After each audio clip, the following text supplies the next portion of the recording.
Hey there, guys. Welcome to day 30 of the 31 Days of Horror Challenge. Every day in October, I'm going to pick and review a horror film, and today I decided to go with an underrated gem. And I love this movie, Return of the Living Dead 3.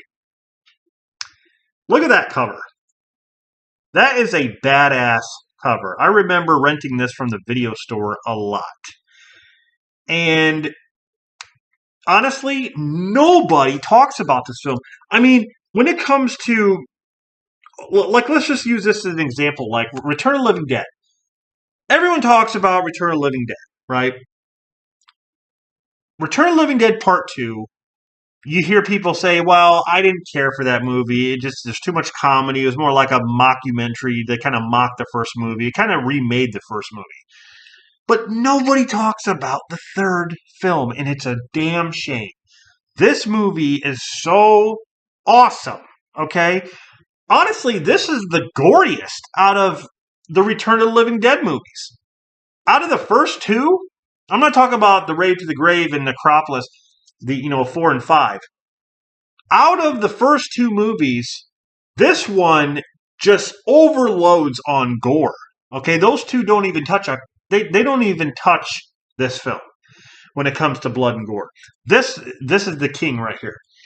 This movie, like I said, I remember going to the video store, renting this, thinking this is a badass cover, and the movie just affected me because of the love story.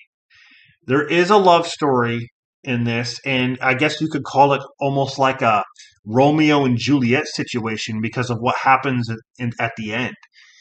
But I love the story about, you have Mindy Clark, and her and her boyfriend are riding on the motorcycle.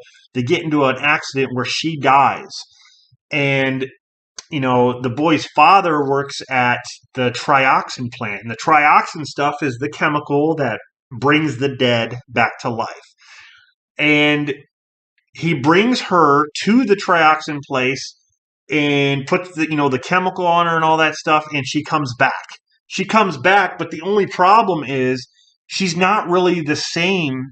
I mean, she kind of acts the same, but then she starts to get really hungry, and he tries to feed her, but she wants brains. That's what she wants. There's a couple scenes where she actually kills somebody and eats the brains, and then he's like, "What are you doing?" No, and so she needs brains. Otherwise, she's weak and stuff. And the thing is, so she starts to, instead of trying to eat brains, she starts to cut herself and stab herself, and I don't want to say emo, but she starts to do all this to make sure the pain goes away, because it's painful. It's painful that the fact that she's craving brains. When she does this, it makes it go away to where she just doesn't want brains, but she's got to do this. So soon she starts to have this stuff all over her body to where she looks like that. She looks badass, but yeah, there are some cool characters in this. And like I said, the blood gore is great practical effects in this movie. And here's another shot of her right there in the middle. She just looks so crazy. Look how crazy she looks. She looks awesome. She's got glass hanging out here and stuff like that. Really awesome, guys. This is the Vestron Video Blu-ray release. I freaking love this. I was hoping Shout Factory or Scream Factory would get this because they got the first the first two. But anyway, Return of the Living Dead 3, guys, is great. The third act, like I said, the ending with her, it kind of made me, I don't know, it was kind of sad. It really was kind of sad. I mean, I think Mindy Clark did a fantastic job in this. This is one to check out, guys, if you have not seen it. It's an underrated horror gem right here, is Return of the Living Dead 3. I will always defend this film. I prefer this film over the second movie.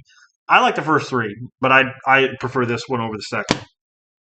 All right, so that was my pick for day 30 of the 31 Days of Horror Challenge. So stay tuned for day 31, which is Halloween. And it is the last day of the 31 Days of Horror Challenge. We made it. We made it this far. I want to thank you guys for watching. And I'll see you in the next one.